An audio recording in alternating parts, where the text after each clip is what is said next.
ఎదుటి వ్యక్తితో ఏదైనా అవసరం ఉంటే ప్రేమ ఉన్నట్టు నటిస్తారు. అవసరం తీరిపోయిన తర్వాత ఎంతవరకైనా తెగిస్తారు వారిని బాధ పెట్టడానికి.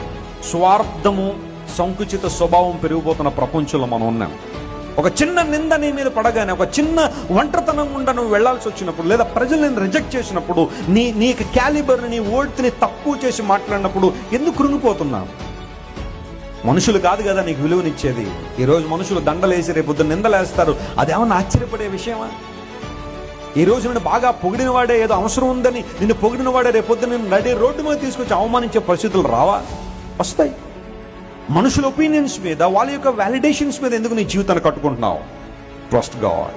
నీ మీద నిందలేసి, అవమానాలేసి, భయంకరంగా నీ గురించి మాట్లాడి, నిన్ను సమాజంలో చెడ్డ చేయాలని ప్రయత్నం చేసి ఎంతో మంది నిన్ను విడిచి వెళ్ళిపోయే పరిస్థితుల్లో మనుషులందరూ నిన్ను వదిలిపెట్టి వెళ్ళిపోవచ్చు. ఇన్ఫాక్ట్ నువ్వు ఎవరినైతే ఎక్కువ ప్రేమిస్తావో, వారు లేకుండా ఉండలేని అంటావో, వారు కూడా ఏదో ఒక రోజు నువ్వు విడిచిపెట్టి వెళ్ళిపోవచ్చు నిన్ను అవమానించే.